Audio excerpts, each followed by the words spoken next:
One welcome to our channel Bioverse the universe of biology. तो इस lecture में मैं आज आपको पढ़ाने वाली हूँ ब्लड प्रेशर के बारे में। What is blood pressure, blood pressure क्या होता है, कि इलेक्ट्रोकार्डियोग्राम और इलेक्ट्रोकार्डियोग्राफ क्या होता है, इन दोनों चीज़ों के बारे में पढ़ाऊँगी।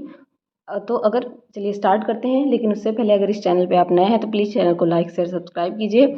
और अगर इन नोट्स के आपको पीडीएफ चाहिए तो उसके लिए हमारा टेलीग्राम चैनल ज्वाइन कीजिए, जिसका लिंक डिस्क्रिप्शन में दिया हुआ है। तो चलिए स्टार्ट करते हैं। ब्लड प्रेशर होता क्या है? जो आपकी आर्टरीज होती हैं, ठीक है, वो जो प्रेशर लगाती हैं उसी को क्या कहा जाता है? Blood pressure. आपने दो नाम तो सुने होंगे, सिस्टोलिक प्रेशर और डायस्टोलिक प्रेशर। सिस्टोलिक प्रेशर के बारे में बताया था मैंने, जब आपका क्या होता है, हार्ट का कॉन्ट्रैक्शन होता है, यानी कि जब वो ब्लड पंप करता है, कॉन्ट्रैक्ट होकर ब्लड को पंप करता है, तो उसे क्या कहा जाता है? Systolic pressure. डायस्टोलिक प्रेशर क्या होता है? जब आपका हार्ट रिलैक्स करता है, जब रिलैक्स मोड में होता है, हार्ट पंप करने के बाद रिलैक्स होता है, तो उसे क्या कहते हैं? डायस्टोल कहते हैं, ठीक है। सिस्टोल और डायस्टोल को कैसे मैंने बताया था, मान लीजिए अगर ये आपका हार्ट का शेप है, ठीक है, तो अगर आपका हार्ट सिस्टोल करता है तो ये इस शेप में मतलब सिकुड़ जाता है, फिर हार्ट का इस शेप में आ जाना क्या कहलाता है? डायस्टोल कहलाता है। तो इस तरीके से सिस्टोल और डायस्टोल का प्रोसेस चलता है, ठीक है। नेक्स्ट हम लोग जानेंगे इसमें, देखिए सिस्टोल और डायस्टोल के ही ऊपर क्या होता है? ब्लड प्रेशर डिपेंड करता है। बीपी का मतलब है ब्लड प्रेशर, ठीक है, ब्लड प्रेशर, ठीक। तो ब्लड प्रेशर इसी के ऊपर डिपेंड करता है। जब आपकी मसल्स क्या होती हैं, उसकी हार्ट की वॉल्स जो होती हैं, due to contraction of ventricle. अब मैंने ऑरिकल और आर्ट्रिया और वेंट्रिकल के बारे में आपको बताया था, लेफ्ट आर्ट्रिकल, लेफ्ट वेंट्रिकल और राइट आर्ट्रिया और राइट वेंट्रिकल, ठीक है। जब वेंट्रिकल जो होता है कॉन्ट्रैक्ट करता है और ब्लड फ्लो किस में होता है? आर्टरी में, जिसकी वजह से क्या होता है? प्रेशर, प्रेशर क्या होगा? इंक्रीज होगा। जब प्रेशर इंक्रीज होगा तभी ना हार्ट इस फॉर्म से क्या होगा? इस फॉर्म में खूब तेज प्रेशर लगा के क्या होगा? बाहर की तरफ ब्लड निकलेगा, जिससे आर्टरीज के थ्रू क्या होता है? आपके ब्लड में, आपके बॉडी में ब्लड फ्लो होता है। तो प्रेशर इंक्रीज होता है, जिसको क्या बोला जाता है? सिस्टोलिक प्रेशर बोला जाता है। और ये प्रेशर कितना होता है? 120 mmHg, ठीक है। तो blood pressure is equal to कितना होता है? Systolic pressure oblique diastolic pressure, ठीक है। तो सिस्टोलिक प्रेशर कितना लगता है? वो होता है 120 mmHg। देखिए आपका जब ब्लड प्रेशर नापा भी जाता है तो बोला जाता है कि अगर 120 mmHg है, इसका मतलब आपका ब्लड प्रेशर नॉर्मल है। लेकिन अगर उससे ज़्यादा हो जाता है तो हाई ब्लड प्रेशर होता है। और डायस्टोलिक प्रेशर क्या होता है? Due to relaxation of ventricle, जब वेंट्रिकल रिलैक्स करती हैं तो प्रेशर क्या हो जाता है? आर्टरीज का लो हो जाता है, जिसको क्या बोला जाता है? डायस्टोलिक प्रेशर बोला जाता है। और ये कितना होता है? ये 80 mmHg होता है, ठीक है। तो दो कैटेगरी में इसको नापा जाता है। जब आपका ब्लड कंट्रैक्ट करे, आर्टरीज में ब्लड का फ्लो हो, यानी खून बहने लगे आपकी आर्टरीज में, जिसकी वजह से प्रेशर इंक्रीज हुआ, इसे सिस्टोलिक प्रेशर कहेंगे। और ये 120 mmHg होता है, ठीक है। और डायस्टोलिक प्रेशर किसे कहा जाता है? जब ब्लड प्रेशर जो है, ब्लड आपका हार्ट नॉर्मल शेप में आ रहा है, लो प्रेशर आर्टरीज पे लो हो जाती है, मतलब फ्लो तो हो, एक बार फ्लो हो गया फिर से वो बैक नहीं होता, फ्लो होता रहता है, प्रेशर लो हो गया, और ये 80 mmHg होता है। तो जो ब्लड प्रेशर होता है उसको टोटल किस में नापा जाता है? Blood pressure is equal to systolic pressure oblique diastolic pressure. Systolic pressure कितना होता है? 120 mmHg। Diastolic pressure 80 mmHg। तो इसको किस तरीके से लिखा जाता है? 120 ऑब्लिक 80 mmHg, दोनों को लिखा जाता है। इसमें पल्स प्रेशर कितना होता है? Systolic pressure minus diastolic pressure, तो 40 आएगा। तो 40 mmHg क्या होता है? इसका पल्स प्रेशर होता है। ब्लड प्रेशर का न्यूरल कंट्रोल कैसे होता है? तो ब्लड प्रेशर का न्यूरल कंट्रोल दो तरीके से होता है, एक कीमो रिसेप्टर रिफ्लेक्स के द्वारा और एक बैरो रिसेप्टर रिफ्लेक्स के द्वारा। बैरो रिसेप्टर रिफ्लेक्स हार्ट में पाया जाता है, और इसके जो है कंट्रोलर कहाँ पाए जाते हैं? आपके ब्रेन में पाए जाते हैं, पॉन्स में, ठीक है। इसके कंट्रोलर पाए जाते हैं, और कीमो रिसेप्टर में केमिकल्स आते हैं जो क्या करते हैं? इसको कंट्रोल करते हैं, ठीक है। ये दो चीज़ें हो गई जो कंट्रोल करती हैं, ठीक। हार्मोनल रेगुलेशन ब्लड प्रेशर का कौन कैसे होता है? कौन कौन से हार्मोन इसमें इन्वॉल्व होते हैं? तो सबसे पहले ब्लड में इन्वॉल्व होने वाला किडनी का एक फैक्टर, वो हार्मोन है, जिसको क्या कहते हैं? Angiotensin second. और फिर आपका सेकेंड हार्मोन है एपिनेफ्रिन और नॉरएपिनेफ्रिन। तीसरा हार्मोन है वैसोप्रेसिन, वैसोप्रेसिन या जिसे एंटी डायूरेटिक हार्मोन भी कहते हैं, एंटी डायूरेटिक हार्मोन भी कहते हैं, जिसे ADH शॉर्ट फॉर्म में कहा जाता है। और तीसरा हो गया आपका हार्ट का हार्मोन, जिसको एट्री नाइट्रियूरेटिक पेप्टाइड कहा जाता है या एट्रियल नाइट्रियूरेटिक फैक्टर बोला जाता है, ANP या ANF बोला जाता है इसको, ठीक है।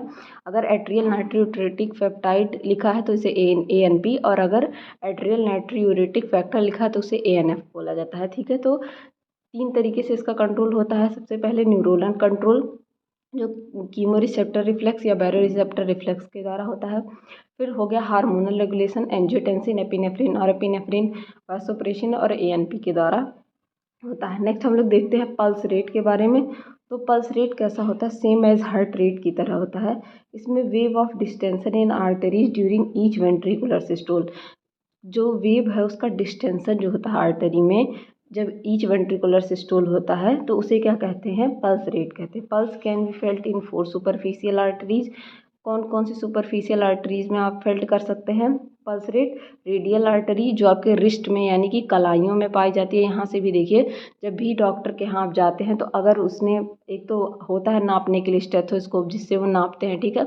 अगर वहाँ से पल्स रेट नहीं पता चला तो क्या करते हैं, आपकी कलाइयों को लेकर वो देखते हैं कि आपका पल्स रेट कैसा है, कैसा चल रहा है। टेम्पोरल आर्टरी में आप जान सकते हैं, नेक रीजन में पाया जाता है, वहाँ से आप पल्स रेट चेक कर सकते हैं। और एंकल यानी कि आपकी जो ये पैर होता है उसका जो एंकल होता है, ठीक है, नीचे की तरफ, वहाँ से भी आप पता कर सकते हैं कि आपका पल्स रेट क्या है, ठीक है। तो इन 4 जगहों से आप जान सकते हैं। सबसे पहले तो रेडियल आर्टरी, जो कहाँ पाई जाती है, आपके रिस्ट में यानी कि कलाई में पाई जाती है। दूसरी टेम्पोरल आर्टरी, ठीक है। तीसरी नेक रीजन में। चौथी क्या है, एंकल रीजन में। तो इन 4 जगहों से आप पता कर सकते हैं। तो प्रेशर, ब्लड प्रेशर बेसिकली क्या होता है, जो ब्लड जब फ्लो होता है हमारी बॉडी में कॉन्ट्रैक्शन की वजह से, जब आर्टरीज का कॉन्ट्रैक्शन, वेंट्रिकल का कॉन्ट्रैक्शन होता है और ब्लड हम लोग की बॉडी में फ्लो करता है तो उसे क्या कहते हैं, सिस्टोलिक प्रेशर। और जब वही रिलैक्स हो जाता है तो उसे डायस्टोलिक प्रेशर कहते हैं। और ब्लड BP जो मापी जाती है वो उसका पैमाना क्या है, 120 से 80 mmHg, ठीक है, पल्स रेट है। अब मीन आर्टेरियल प्रेशर क्या होता है, जिसे MAP कहा जाता है। तो मीन आर्टेरियल प्रेशर मतलब होता है diastolic pressure plus 1/3 pulse pressure, ठीक है। डायस्टोलिक प्रेशर, अगर आपसे कोई पूछे किसी चीज़ का मीन आर्टेरियल प्रेशर क्या है तो उससे क्या होगा, diastolic pressure plus 1/3 pulse pressure. Diastolic pressure क्या होता है, 80 mmHg, ठीक है, 80 mmHg plus 1/3 pulse pressure. Pulse pressure जो भी होगा, पल्स प्रेशर आप लिख लेंगे 40 होता है, मेनली 40 होता है। तो इसको क्या कहेंगे, इसको हम लोग कैलकुलेट कर लेंगे तो निकलता है 93 mmHg। तो क्या होता है, मीन आर्टेरियल प्रेशर। ये सारी चीज़ें जब आप करवाते हैं, अपना ब्लड प्रेशर चेक करवाते हैं तो उसमें बताता है, ठीक है। और ब्लड उसको चेक करने वाली जो मशीन है, देख सकते हैं स्टेथोस्कोप, इस तरीके से आप, इस तरीके से मशीन होती है। डॉक्टर आला जो होता है उसे अपने वहाँ पे लगाकर और कानों से सुनते हैं कि पल्स रेट क्या है, ठीक है। ये देख सकते हैं नॉर्मल ब्लड जो होता है, पल्स रेट जो होता है मैंने बताया लेस देन 120 mmHg। और जो डायस्टोलिक प्रेशर होता है लेस देन 80 mmHg। एलिवेटेड जो होता है 120 से 129, और ये लेस देन 80 होता है। हाई ब्लड प्रेशर मतलब 130 से 139 के बीच में। और लो ब्लड प्रेशर की बात की जाए तो वो क्या होता है, 80 से 89 में हो जाए जब, ठीक है। तो ये ब्लड प्रेशर का नापने का है। इस तरीके से एक चार्ट मैंने दे दिया है आपको, ठीक है। हाई ब्लड प्रेशर को हाइपरटेंशन कहते हैं, जब 140 या उससे हायर हो जाए, ठीक है। और ये 90 से हायर हो जाए, हाइपरटेंशन क्राइसिस, यानी कि कंसल्ट डॉक्टर इमीडिएटली अगर हायर देन 180 हो जाए और ये हायर देन 120 हो जाए। तो यहाँ पे हाई ब्लड प्रेशर के बारे में बताया गया है। लो ब्लड प्रेशर का मतलब होता है जब घट जाए, ठीक है। तो इस तरीके से कुछ ब्लड प्रेशर नापा जाता है। अब हम लोग पढ़ने वाले हैं इलेक्ट्रोकार्डियोग्राम के बारे में, ठीक है। कार्डियोग्राफ, ठीक है, क्या होता है, इलेक्ट्रोकार्डियोग्राम जो होता है वो इलेक्ट्रिकल रिकॉर्डिंग होती है आपके कार्डियक साइकिल की, ठीक है। और इलेक्ट्रोकार्डियोग्राफ जो होता है वो इंस्ट्रूमेंट होता है या मशीन होता है जिससे हम लोग क्या करते हैं, अपने हार्ट का जो पल्स रेट होता है उसमें जो कार्डियक साइकिल चलती है, लब डब की आवाज़ होती है जिसको 0.8 सेकेंड लगता है कैलकुलेट करने में, उसको क्या करते हैं, कैलकुलेट करते हैं। इसे इन्वेंटर ऑफ मशीन, जिसे इन्वेंटर ऑफ मशीन जो कौन है, इंथोवेन जो है नाम के साइंटिस्ट जो थे, इन्होंने क्या किया था, इस जो मशीन को, ईसीजी की मशीन को क्या किया था, इन्वेंट किया था। इसकी फर्स्ट रिकॉर्डिंग जो है वेलर के द्वारा डन की गई थी। वेलर एक साइंटिस्ट थे जिन्होंने पहली बार इसको रिकॉर्ड किया था। कौन कौन सी वेव्स जो होती हैं ईसीजी में होती हैं, तो पॉजिटिव वेव में आता है आपका P wave, R wave, T wave, और नेगेटिव वेव में आता है आपका क्यू वेव और एस वेव। ठीक है। ECG can measure the rate and rhythm of heartbeat as well as provide indirect evidence of blood flow of heart muscle, provide stroke volume and cardiac output। ECG क्या करता है, आपके heart rate को measure करता है, rhythm of heart beat को बताता है कि आपके हार्ट बीट का रिदम क्या है। ठीक है। फ्लो ऑफ हार्ट मसल, जो मतलब फ्लो हो रहा है ब्लड का, वो मसल्स में अच्छे से हो रहा है कि नहीं। स्ट्रोक वॉल्यूम के बारे में बताता है और कार्डियक आउटपुट के बारे में आपके बताता है। ठीक है। Different wave produce during ECG. ECG के टाइम पे बहुत सारे वेव, डिफरेंट वेव प्रोड्यूस होते हैं। अभी मैं आपको दिखाती हूँ डायग्राम के through. Volume and pressure change during cardiac cycle. Volume और प्रेशर क्या होता है, कार्डियक साइकिल के बारे में चेंज होते रहते हैं। तो इसमें जिसमें first wave, second wave, third wave के बारे में आप पढ़ेंगे। इसमें पहला वेव पी वेव होता है, दूसरा ORS कॉम्प्लेक्स वेव होता है। इन सबको जानने से पहले हम लोग एक डायग्राम देखेंगे किस तरीके से ये वेव चलती हैं। देख सकते हैं ये वेव कुछ इस तरीके से चलती हैं। ठीक है। यहाँ पे 0 से -1 और ऊपर की तरफ +1, ये वेव कुछ इस तरीके से चलती हैं। पहला वेव यहाँ से ऐसे इस तरीके से आता है, जिसको पी वेव कहते हैं, और इस सेगमेंट को PR सेगमेंट कहते हैं या PR इंटरवल इसको कहते हैं। यहाँ क्यू वेव आती है, इसके ऊपर आप जाएंगे R वेव, और नीचे की तरफ यहाँ S वेव, इसे ST सेगमेंट कहते हैं, और फिर ये T सेगमेंट। ये इसी तरीके से, इतने में ही इस तरीके से आपका हार्ट रेट चलता रहता है। मैं आपको और एक डायग्राम दिखाती हूँ। यहाँ से आपका हार्ट रेट कुछ इस तरीके से चलता है। ठीक है। ये देख सकते हैं, मैं एक जूम करती हूँ इसमें से, ये आप देख सकते हैं। ठीक है।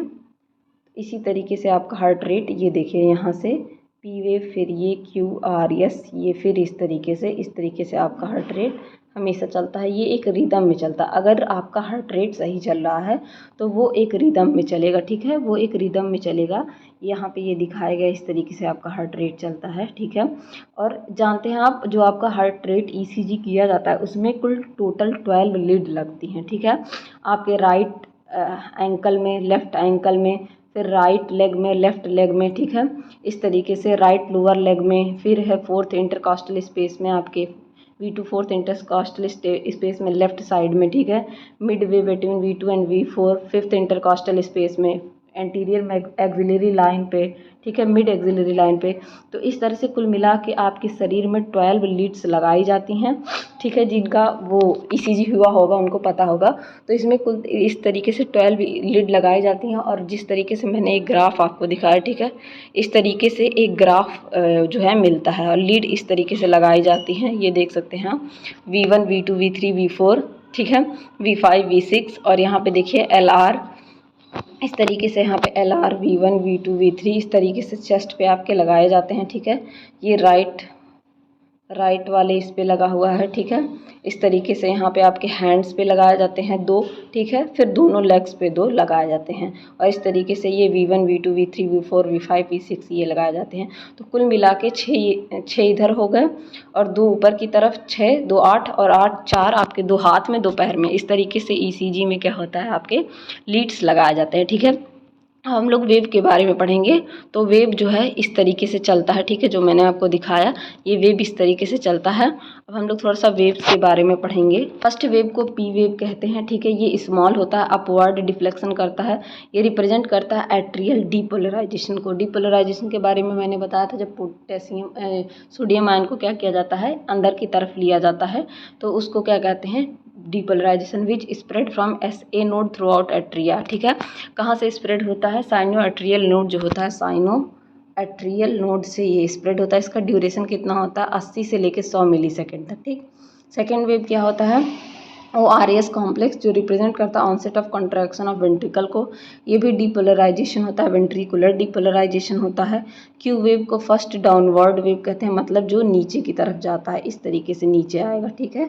नीचे की तरफ इस तरीके से आएगा। आर वेव फर्स्ट अपवर्ड जो होता है, आर वेव जो होता है पहला ऊपर की तरफ जो जाता है तो उससे क्या कहते हैं, आर वेव। ठीक है, तो फर्स्ट वेव को क्या कहते हैं, पी वेव, सेकंड वेव को ओ आर एस। ये थर्ड वेव आर वेव कहते हैं, जो वेंट्रिकुलर रिपोलराइजेशन को मतलब नीचे की तरफ जब आता है तो पोटेशियम आयन क्या होते हैं, आउट होते हैं, ये स्मॉलर वाइडर होता है।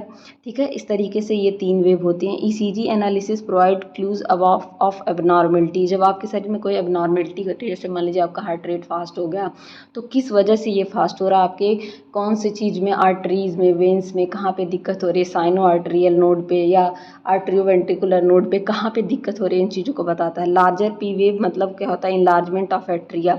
अगर लार्जर पी वेव मिल रही है इसका मतलब हमारे एट्रिया में क्या हो गया, इनलार्जमेंट हो गया, उसमें दिक्कत हो रही है। क्यू वेव इंडिकेट करता है मायोकार्डियल इंफ्रैक्शन को, tissue of death due to less blood supply. अगर आपके क्यू वेव बड़ी दिख रही हैं तो क्या होगा, क्यू वेव में अगर कोई अंतर दिख रहा है तो ये इससे ये बताता है कि आप इसमें क्या है, मायोकार्डियल इंफ्रैक्शन है, टिश्यूज़ का डेथ हो गया आपके हार्ट में, किसकी वजह से, कम ब्लड सप्लाई की वजह से। आर वेव मतलब इनलार्ज वेंट्रिकल, मतलब वेंट्रिकल क्या हो गया है, इनलार्ज हो गया अगर आर वेव आती है इस तरीके से। ये एक नॉर्मल जनरल है, और अगर यहीं पे इंफ्रैक्शन हो जाएगा तो पी वेव क्या होगा, बड़ी दिखने लगेगी। इस तरीके से क्यू वेव बड़ी दिखने लगेगी, आर वेव और छोटी दिखने लगेगी या बड़ी दिखने लगेगी। लेकिन अगर ये नॉर्मल में है तो ये हमेशा इसी वे में चलता है, पी फिर क्यू देन आर, यस फिर यस के बाद फिर टी, इस तरीके से ये चलता रहता है, जैसा कि मैंने आपको डायग्राम में भी दिखाया। ठीक है, यहाँ पे टाइमिंग बताई गई है कि जो पी वेव होता है उसे क्या कहते हैं, एट्रियल सिस्टोल कहते हैं। अगर उसमें डिफेक्ट होता है तो इन्वर्टेड पी वेव चलने लगती है, जिसका मतलब S A node, cyano atrial node पे डिफेक्ट है। अगर इनलार्ज पी वेव है मतलब आर्ट्रिया क्या हो गया, इनलार्ज हो गया है। क्यू आर एस वेव को वर्टिकल सिस्टोल कहते हैं। अगर डिफेक्ट इसमें हुआ यानी कि कमी हुई तो इनलार्ज क्यू हो जाता है, यानी कि बड़ा हो जाता है, इनलार्ज मतलब बड़ा क्यू हो जाएगा, और इसे मायोकार्डियल इंफ्रैक्शन कहेंगे, जिसका मतलब मैंने अभी आपको बताया। इनलार्ज आर का मतलब इनलार्ज वेंट्रिकल, मतलब वेंट्रिकल क्या हो गई हैं, इनलार्ज हो गई हैं। अगर टी वेव्स क्या करता है, वेंट्रिकुलर डायस्टोल को रिप्रेजेंट करता है। अगर फ्लैटेंड टी आने लगा, जो टी इस तरीके से दिख रहा, अगर वो इस तरीके से आने लगा तो इसका मतलब इनसफिशियंट ऑक्सीजन जा रहा वॉल ऑफ हार्ट को, हार्ट की जो वॉल है उससे इनसफिशियंट ऑक्सीजन मिल रहा है, जिसकी वजह से कमी हो रही है। तो ये सारी चीज़ें आपको इसमें इलेक्ट्रोकार्डियोग्राम में पढ़नी थी। ठीक है, तो इलेक्ट्रोकार्डियोग्राम के बारे में मैंने आपको बताया। ठीक है, इलेक्ट्रोकार्डियोग्राम क्या होता है, तो पहली बात तो वो क्या है, एक इलेक्ट्रिकल मशीन है जिसके थ्रू क्या करते हैं आप, जिसके थ्रू कार्डियक साइकिल को नापते हैं। ठीक है, और इलेक्ट्रोकार्डियोग्राफ एक्चुअल में क्या है, एक इंस्ट्रूमेंट है, सॉरी इलेक्ट्रोकार्डियोग्राफ एक्चुअल में क्या है, एक मशीन है, और इलेक्ट्रोकार्डियोग्राम क्या है, जो इलेक्ट्रिकल रिकॉर्डिंग करती है। इसके इन्वेंटर को मैंने बताया इंथोवेन, और फर्स्ट टाइम इसको रिकॉर्ड किया था वेलर। कुल मिला के इसमें पी और क्यू एस वेव चलती हैं। पी वेव पॉजिटिव वेव होती हैं और क्यू वेव नेगेटिव वेव होती हैं। ये पॉजिटिव नेगेटिव किस तरीके से नापा जाता है तो मैंने आपको दिखाया, उसमें इस तरीके से होता है। यहाँ 0 से नापा जाता है, यहाँ नीचे की तरफ -1, 0 +1। तो जो ऊपर की वेव होती हैं उसे क्या, पी वेव जो है ऊपर, इस तरीके से आर ऊपर जा रहा है, फिर क्यू नीचे आता है, फिर टी यहाँ पे। तो इस तरीके से जो ऊपर की वेव है उनको क्या कहा जा रहा है, पॉजिटिव वेव, क्योंकि वो पॉजिटिव साइन में पाई जा रही हैं, और नीचे की तरफ क्यू और यस वेव पाई जाती हैं, तो ये दोनों क्या हो गई, नेगेटिव वेव्स हो गई। ठीक है, ये क्या क्या करता है, रिदम ऑफ हार्ट को कैलकुलेट करता है, इनडायरेक्ट एविडेंस देता है, फ्लो ऑफ हार्ट का, स्ट्रोक वॉल्यूम बताता है, कार्डियक आउटपुट बताता है। ठीक है, इन सारी चीज़ों के बारे में मतलब, तो बेसिकली अगर आपके हार्ट में कोई भी दिक्कत होती है तो उसके लिए क्या कराया जाता है, आपका ईसीजी कराया जाता है, जिसमें कुल 12 लीड लगती हैं, जिसमें से 8 लीड क्या होती हैं आपके चेस्ट रीजन में, 6 चेस्ट रीजन में थोड़ा, और चेस्ट के थोड़े से ऊपर 2 लीड लगती हैं, और 4 आपके 2 हाथों में 2 पैरों में, इस तरीके से कुल 12 लीड्स लगती हैं। ठीक है, तो होप गाइज आपको समझ में आया होगा कि इलेक्ट्रोकार्डियोग्राम क्या है और फिर ब्लड प्रेशर क्या है। इन्हीं 2 चीज़ों के बारे में आज हमको पढ़ना था। अगर वीडियो हेल्पफुल रहा हो तो अपने दोस्तों के साथ भी शेयर करिए, और बने रहिए इसी तरह और अच्छी वीडियोज़ के लिए। Keep learning and keep growing.